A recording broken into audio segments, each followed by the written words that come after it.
Vivimos en un mundo complejo, lleno de violencia y en apariencia sin esperanza. Aunque la complejidad y la violencia persistan, la esperanza existe. La Biblia nos enseña a alzar la voz por aquellos que no pueden hacerlo. Entonces, ¿por qué no levantar la voz del Señor por quienes sabemos que están sufriendo? Conversemos.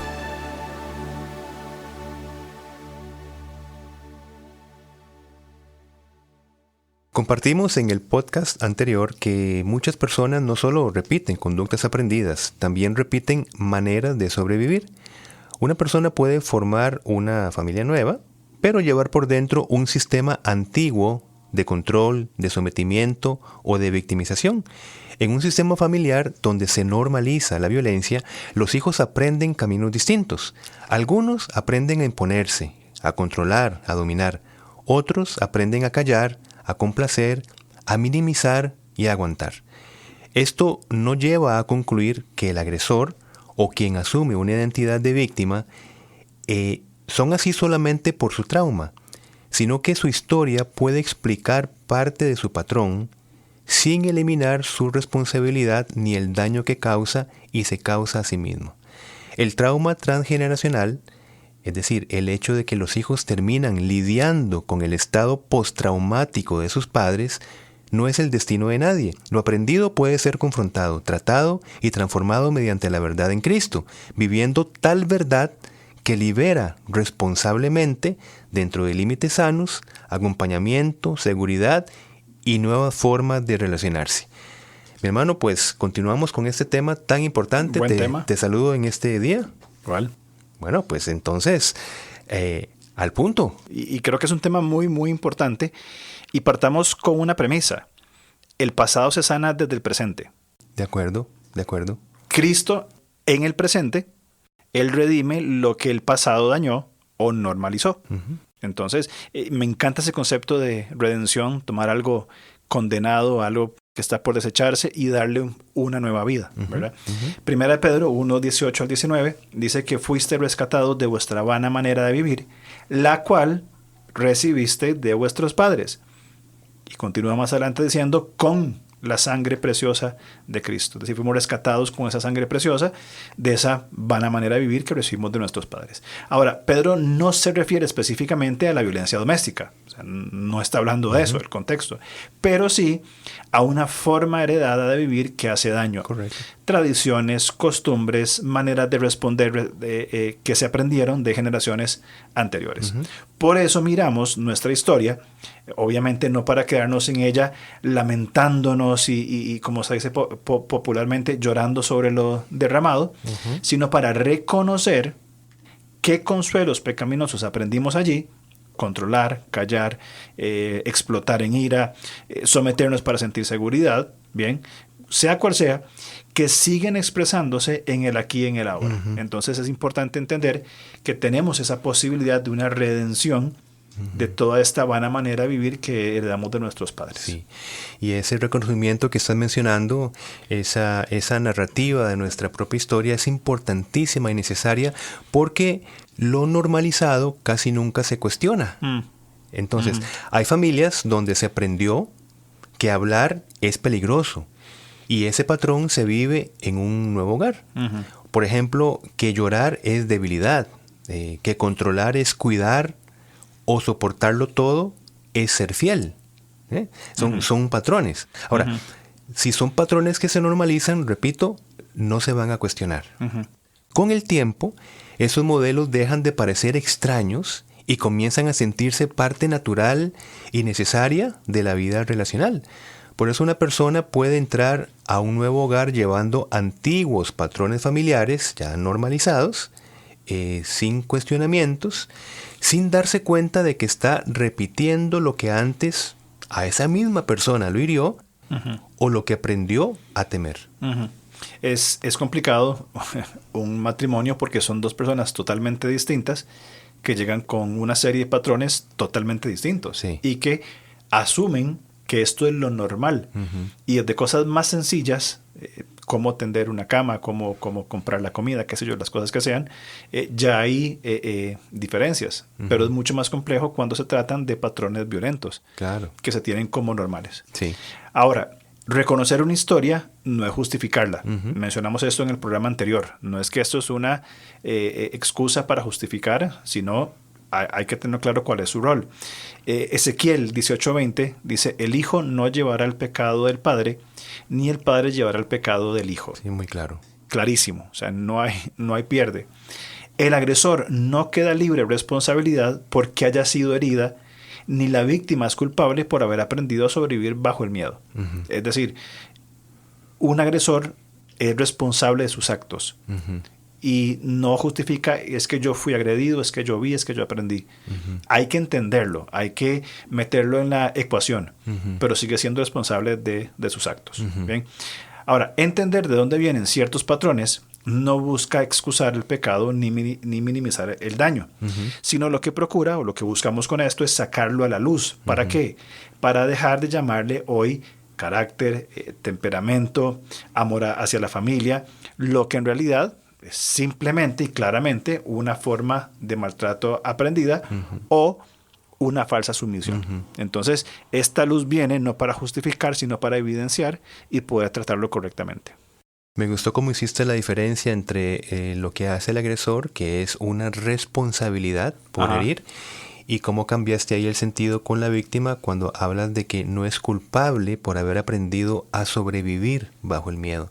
¿Verdad? Sí, es muy buena esa... Hay que marcar muy claramente la distinción, ¿verdad? La distinción, exacto. Mira, la terapia sistémica, ahora que estás hablando de esto, la terapia sistémica ayuda a entender la normalización de la violencia con el concepto de homeostasis familiar. Okay. Se refiere a que todo sistema tiende a conservar el equilibrio que conoce, que le resulta más funcional, ¿no? Esa es la homeostasis, ¿no? Ahora, el problema es que una familia también puede equilibrarse alrededor de lo disfuncional. Correcto. Ese es el punto. Y esto es una homeostasis disfuncional. Puede organizarse alrededor de un agresor que controla, una víctima que calla, hijos que se adaptan al miedo y miembros familiares que minimizan el daño para mantener la paz. Para llevar la fiesta en paz. Exacto. Estos elementos dentro de un sistema familiar tienden a equilibrarse, conservarse y protegerse. Ese es el punto, ¿no?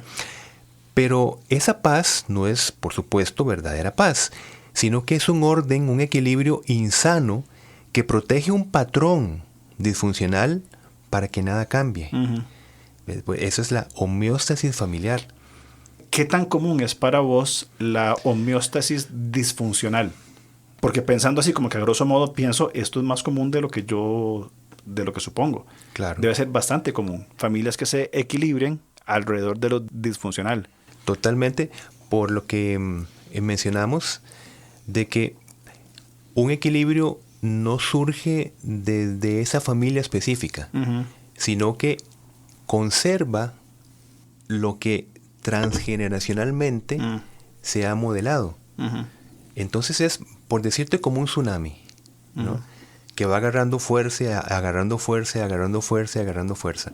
Entonces, claro que si nosotros decimos, ¿qué tan común es? Yo respondería, dejará de ser común en tanto las familias anteriores, los modelos familiares anteriores hayan sido sanados. Claro. Entonces, si nosotros decimos, ¿de qué patrones vengo? Así, la proporción será, ¿qué tan común es una homeostasis familiar disfuncional? ¿Qué tan profunda es las generaciones pasadas? Claro. ¿Ves? Entonces, si generalmente vivimos en una generación mala, ¿verdad? Donde Cristo pues va redimiendo, de donde justamente nos coloca para, en su palabra y en su testimonio, redimir nuestra generación, como vamos a verlo, a ejemplo de David. Entonces sí, la próxima dejará de formar esa estadística, pero ¿qué tanto? Y pues fijémonos en la generación anterior. Claro, claro. Y eso es importante porque entonces esos sistemas equilibrados no van a querer cambiar, porque funciona. Claro. A nuestra manera, pero funciona. Exactamente. Y yo creo que ahí como que se cuaja el peligro de sostener esta homeostasis alrededor de disfuncionalidades. Por eso, para seguir con el punto, cuando el corazón de una familia es confrontada con la verdad del Evangelio, entonces no siempre se va a cambiar. Bueno, exacto, por esa resistencia que estás hablando. Claro, muy, muy buena palabra. Hay una resistencia al cambio, ¿sí? Porque trae un supuesto equilibrio. Claro, es que es una sospecha de que algo mejor pueda pasar en esa familia si ya estamos acostumbrados a relacionarnos así. Ya hay un patrón. Uno es el que grita, otro es el que calla, otro es el que hace esto, otro ya así funcionamos. Así funcionamos y estamos bien, déjanos en paz. Sí, como viene una persona con algo que llama evangelio, algo de liberación, algo... No, eso es sospechoso. Ya tenemos años de vivir así. Claro. Porque en esta intervención a veces se defiende, se minimiza el daño, culpa al que aconseja o intenta que todo vuelva a ser como era antes, porque nos traía cierto equilibrio, cierta paz. Pienso que esto ocurre porque algunos hogares no solamente heredan historias, sino que también heredan equilibrios, como estamos hablando. Es decir, que aprendieron a funcionar de cierta manera. Vos decías ahora, uno controla, otro calla, otros se adaptan, y todos evitan tocar ciertos temas. De esto no se habla. Aquí en la casa no hablamos de por qué así funcionamos. Y eso es homeostasis familiar disfuncional. Correcto. Es precisamente parte de esto, ¿no? Que van a generar o a traspasar ese trauma transgeneracional. Claro. Por mantener un falso equilibrio. Sí. Porque si se hablan de ciertos temas, desequilibra esa, entre comillas, paz, esa tranquilidad que tenemos acá, que la vivimos desde el ocultamiento. Hay cosas que no se hablan, porque entonces va a trastornar el sistema. ¿Ves? Ese es el punto. Entonces, cuando una enseñanza bíblica fiel, una denuncia del maltrato, un límite sano o una manera distinta de relacionarse se introduce en ese tipo de familia, ese sistema puede sentirlo como una amenaza, porque rompe ese equilibrio heredado en el que todos aprendieron a permanecer. Allí empieza la confrontación, y debo decir profunda. Dejar de llamar paz al silencio forzado, dejar de llamar amor al control o unidad a la coerción para confiar a Cristo, aunque eso desordene la dinámica familiar antes de sanarla. Es decir, primero hay un desorden y luego empieza la sanación, ¿verdad? Claro. Eso es lo que produce el Evangelio en un sistema. Primero desordena, evidentemente, bien, los patrones disfuncionales, y luego empieza el proceso de sanación. Eso es sumamente importante cuando usaste la palabra confrontación profunda, porque sí es literalmente profunda. Sí. O sea, va a trastornar todas esas falsas seguridades y es incómodo. Asumo que es incómodo, que inclusive como que no se ve correcto desacomodar lo que ya no funciona, pero es necesario para dejar de vivir desde el miedo. Exacto. Okay. Es más, te digo algo rápido y lo digo en general para no ser tan puntual. Me he encontrado con casos muy cercanos donde, por ejemplo, la luz del Evangelio, es decir, desde la verdad bíblica, desde la luz bíblica, bien, con un familiar cercano, ese familiar se resiste porque dice, no puedo traicionar la tradición religiosa que recibí, por ejemplo, de mi mamá o de mi papá. ¿Ves? Entonces, yo me mantengo en una tradición religiosa acá, a pesar de que puedo estar viendo lo que la palabra dice claramente, pero no puedo traicionar. Allí estamos hablando, entonces, de un equilibrio, simplemente un equilibrio donde se aprendió a permanecer y donde se le introducen valores, o sea, por ejemplo, errados, pseudovalores o malentendidos, como el valor de la fidelidad hacia la mamá, por ejemplo, etcétera, ¿no? La lealtad. Y usar esa palabra. Sí. Entonces, es un ejemplo de lo que estamos hablando. Esa resistencia simplemente porque así aprendí que una relación es más leal, yo conservando la tradición que me ofrecieron y etcétera, ¿no? De una religión totalmente fuera de la escritura, pero bueno, por lealtad al sistema familiar, yo permanezco en esto. Qué duro, ¿verdad? Sí. Porque es la comprensión de la verdad del Evangelio y resistirse a ello por sostener una homeostasis dentro de la familia para no desequilibrar lo que ya está mal. Al lenguaje del podcast anterior sería un falso sometimiento Exacto. a la autoridad, a la honra de los papás. Un falso sometimiento, porque no hay una sujeción previa a la voluntad de Cristo. Claro. Para redimir estos patrones que estamos hablando, esos patrones transgeneracionales, empieza cuando un creyente deja de vivir desde la identidad que el sistema le asignó y comienza a vivir desde la identidad que Cristo ganó por él. Clarísimo. Y eso va a traer un desorden. O sea, suena raro que yo diga esto, pero a veces el desorden es necesario para comenzar a acomodar bien las cosas o dimensionar este desorden para decir, un momento, vamos a colocar las cosas donde corresponden. Sí. Basado en estos conceptos bíblicos que tienen que ocupar su lugar. Claro, ya no es lealtad, ya no es entender correctamente lealtad o entender correctamente honra. Como la destrucción del templo, que no quedó piedra sobre piedra para levantar el templo. El templo, exacto. El templo. Claro, ¿no? Claro, tuvo que venir un caos, un desorden para quitar. Bueno, ese es un ejemplo de homeostasis.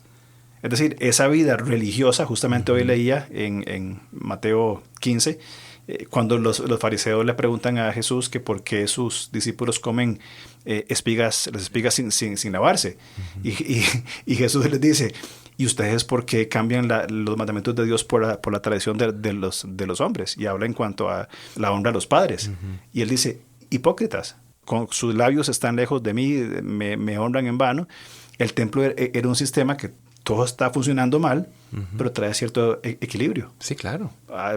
Religioso, por lo menos. Y allí tenían su confianza. Y eso venía desde Jeremías, ¿verdad? El templo del Señor, templo del Señor, templo del Señor. Y es la voz del profeta en ese contexto de decir, mire, ustedes están apoyando en una base totalmente equivocada. ¿Verdad? Ya viene juicio. Bien. Y el Señor responde diciendo, bueno, a años 70 vamos a hacer algo interesante acá. Vamos a desordenar. Sí.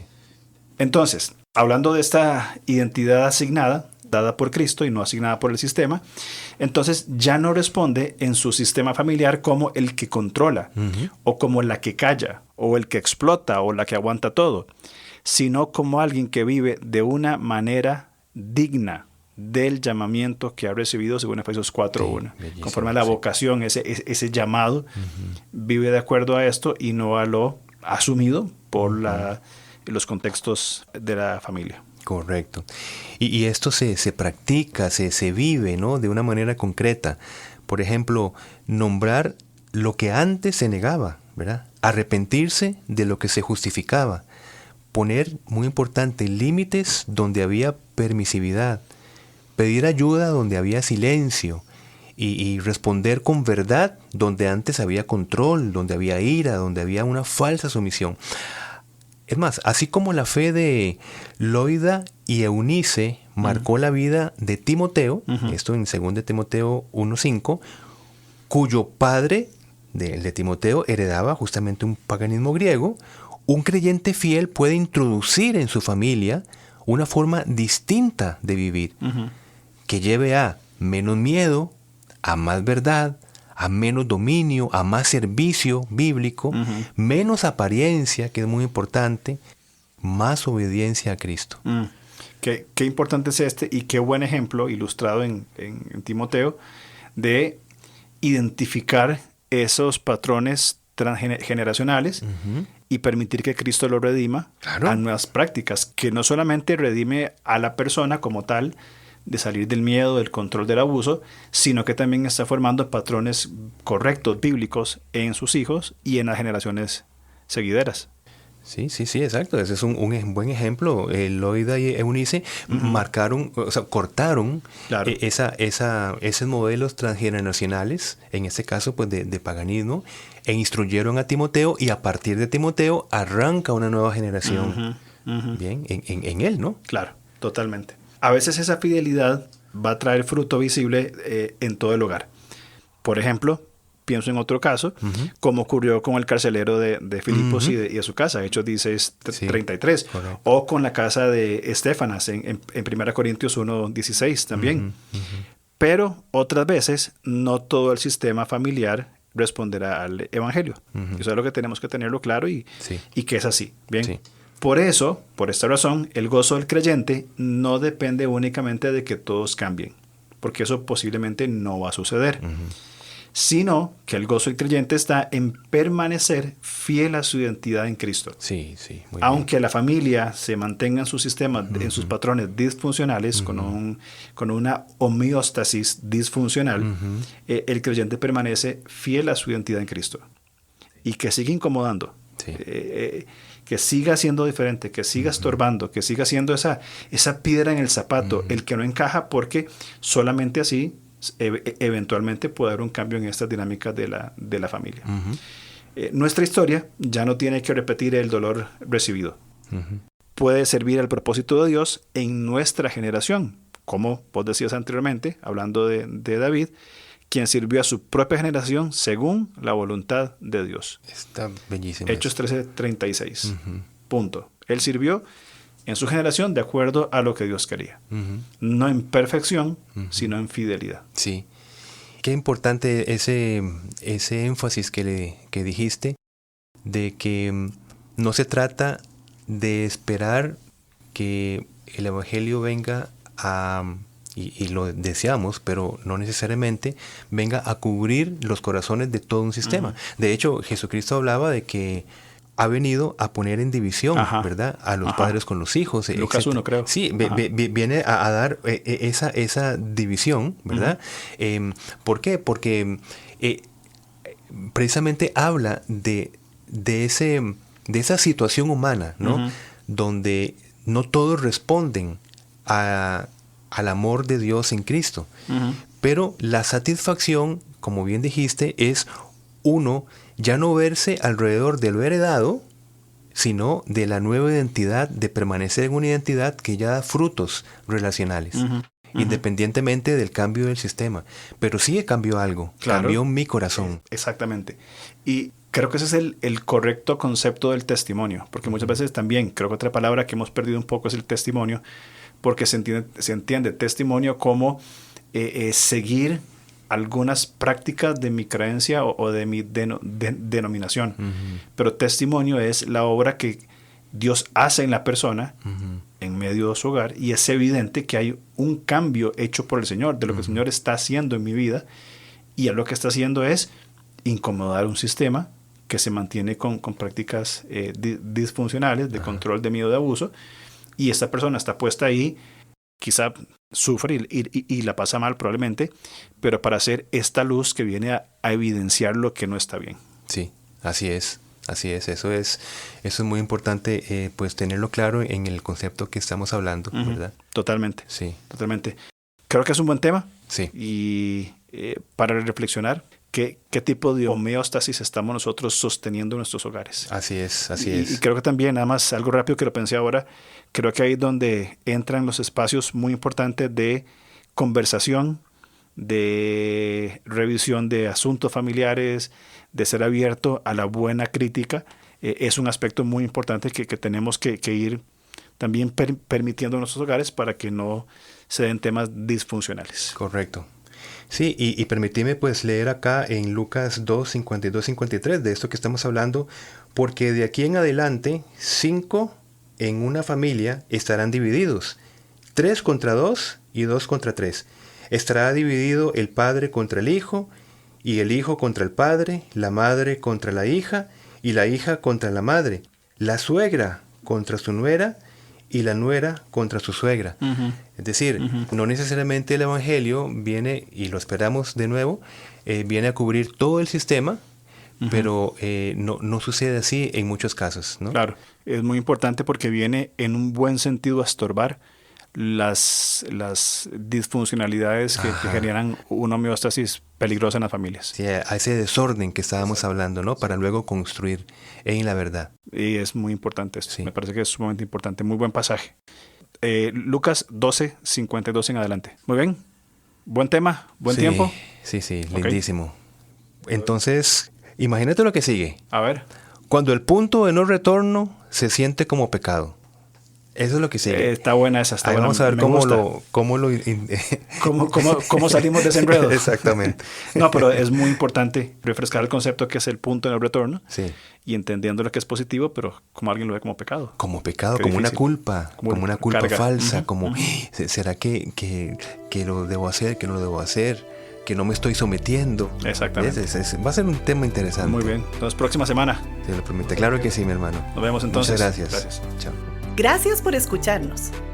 Estamos listos para seguir conversando a través de nuestras redes sociales. En Instagram, búsquenos como @levantacr. En Facebook, como LevantaCR. O contáctenos al correo alonso@levantacr.org.